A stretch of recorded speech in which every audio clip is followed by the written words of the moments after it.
Hi, welcome back to the show. My name is Nelda. So again, I was on Instagram like I always am, and I came across this very interesting video where this lady is talking about how the issue in Nigeria is not just about how corrupt the government is, but also that rich people who are businessmen and are supposed to be moving the country's economy forward are actually taking advantage of their own people. And when she said that, I was like, I know she's talking about just Nigeria, but I think this is actually relevant to many other African countries. And I'm Tanzanian, and I can definitely tell you that would be the case for a lot of millionaires, billionaires, people who are in the business industry who are making a lot of money, while the employees that are working under them are making virtually nothing, making literal peanuts. We're gonna watch the video. I will be watching it right here on my phone, and I want you guys to tell me what you think. Exactly, tell me what you think in the comment section, because I don't think I'm the only person who holds this opinion, which is also why I want to address what she's saying. So let's go ahead and watch it. The problem we have in Nigeria is not just with the government, it's also with the rich people of Nigeria. What do I mean by that? Simple as this. The people who own businesses in Nigeria, or the wealthy people in Nigeria, have no respect, or they don't even see Nigerian people as like real people. They have no concept of human decency. Let me give you an example. I went to my ex-husband's family's factory. They're a wealthy family, very, very wealthy family. They own like 5 factories in Nigeria. And when I walked in, I'm looking at their employees. They're working in underwear at the factory. You can tell some people live at the factory.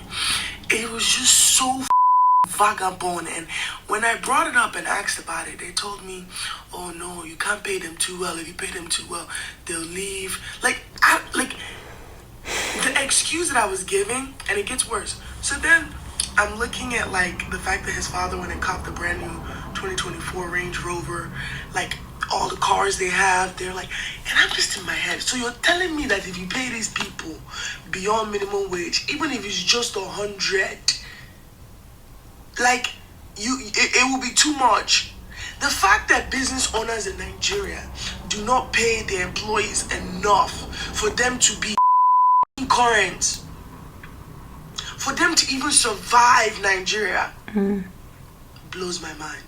Like, do you know that if you pay people better, the economy will grow, because people will spend money, people will invest money, people will become entrepreneurs, more businesses, more. It's not just bad government. We have bad business owners, bad wealthy people. If you own a company in Nigeria and you want to go buy Rolls Royce, and you know that your employees can't afford their rent, to eat, to bathe, to use phone, you are horrible. And I hope that car you crash with you in it. You are stupid. So when you talk about bad governance, also hold accountable to all the rich that go through Nigeria and don't do anything to help the country. You guys. Okay, let's address this right now, because first of all, I hope my editor will bleep out the cuss words, because I'm not the type of person who cusses, but I see her passion and I agree with her on so many things. And it's because, like I was saying in the introduction, this is not just something that happens in Nigeria, but she's speaking from her experience in Nigeria. And for me, the issue is that, like you're saying, if these rich people pay even just a little bit more, the difference it's going to make to the employees that work for them is absolutely massive. And we're going to go through the data very shortly. You guys know me. I'll give you the data to prove what I'm talking about. But even from first-hand experience, I know people in Tanzania who are paying their live-in maids, people who live at home, or even not stay-at-home maids, but people who come, clean the house, cook. They're paying them like $30 to $50 a month. In Tanzania, it's like $100,000. I know it. We're not even going to talk about the child labor, the fact that a lot of these housemaids are people who are under the age of 18. I know a lot of people who pay their drivers like $100, $200 a month. I'm going to be very careful about how I word this, because I went to a very rich school. I was not paying anything. I got a scholarship. And I will tell you, some of the things that some of the employees in the homes of these rich people experience, only God knows. And I know that that is a case for people who work at home, for example, but when you talk about what she's saying in factories, the workers' conditions, are they having the right gear? You people are talking about mental health in the corporate world. These people, mental health is out of the window. And so we're going to look at this today. We're going to look at the wealth inequality on the continent and where exactly this is coming from. And I'm going to be commenting as we go on what the lady said in the video as well, because I think she brought up a lot of things. So with Nigeria specifically, The top 10% in Nigeria own roughly 42% of the national wealth. And that is not just the case in Nigeria. Like I said, the top leading countries in terms of wealth inequality are South Africa. South Africa, the top 10% own 86% of the wealth in the country. Now, there's this factor explained in one of my videos previously called the Gini coefficient. It tells you how wealth is distributed in a country. If you have 0 as a Gini coefficient, it means all the wealth is divided equally. If you have 1, it means all the wealth is in the hands of one person. Both never happen, which means the closer you are to 1, the more unequal you are. And the closer you are to 0, the less unequal you are as a country. Now, South Africa has a Gini coefficient of 0.63, and it's the highest in the world. It has even gotten sometimes to 0.67%. Namibia has 0.59, which means the top 10% own 81% of the wealth in the country. Eswatini, also known as Swaziland, 0.54. Top 10% own 78% of the wealth. Botswana, 0.53 coefficient. The wealth earned by the top 10% is 77%. The following countries, I'm not going to go into all the details to avoid just getting to the nitty-gritty, but Zambia, Angola, Mozambique, Zimbabwe, Republic of the Congo, and Lesotho.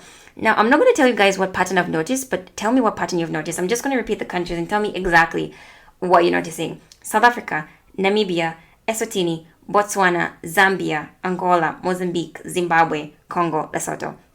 Before I tell you guys what I've noticed, what do you guys think? Let me know in the comment section, because the very first thing that popped out to me is that all these countries are neighbors, except like Congo. They're all in the southern part of the continent, and I want you guys to tell me why you think that is the case. Now, we're going to get into how this wealth inequality plays out, because the lady in the video is talking about how she worked in a factory and her ex-husband's family owns like 5 different factories. You would not be shocked to find out that a lot of this inequality happens in the mining industry, in the oil extraction industry, in manufacturing. And now you're wondering why manufacturing is not developing in the continent. Because there are no people to work. Nobody wants to work these menial jobs. I don't know anybody whose passion is to become a juice packer in a manufacturing company.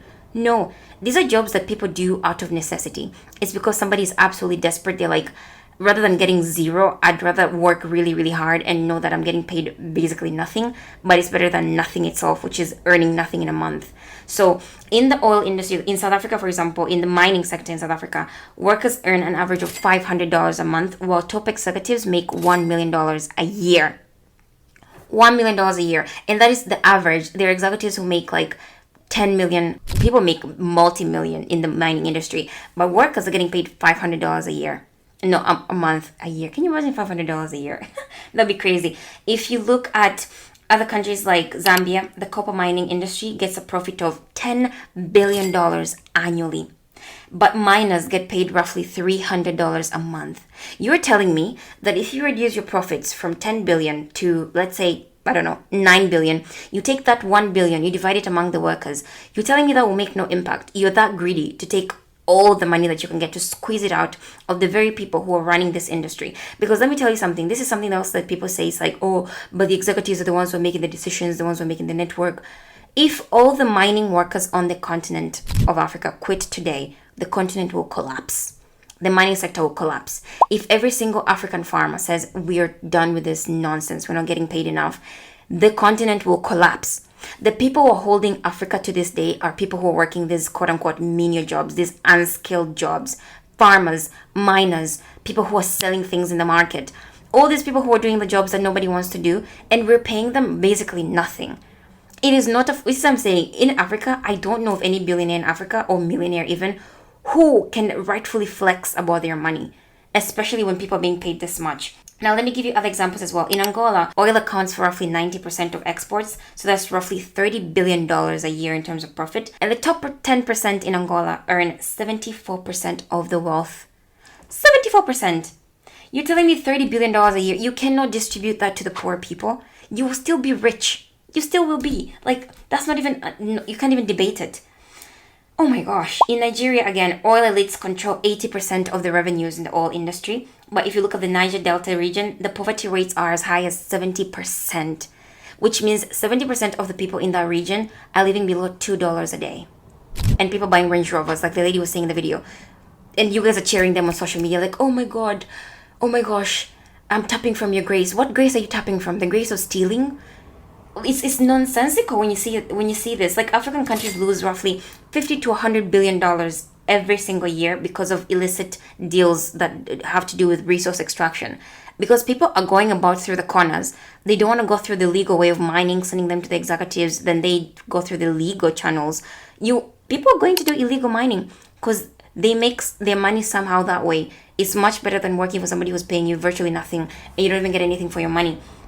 So we haven't even talked about the land grabs that rich people are doing. They're pushing away small-scale farmers. They're coming in with their big bucks, giving bribes to local governments, buying massive plots of land and pushing away farmers. We haven't even spoken about any of that. But I hope this is just something to get people thinking and talking about this as well. There is no flex in being somebody who's, like, again, I'm being very, very salty about rich people and rich artists, but spending a whole lot of money, having 6 weddings, or flexing like, oh my gosh, I'd like to thank God for allowing me to buy this Lamborghini. It's not God.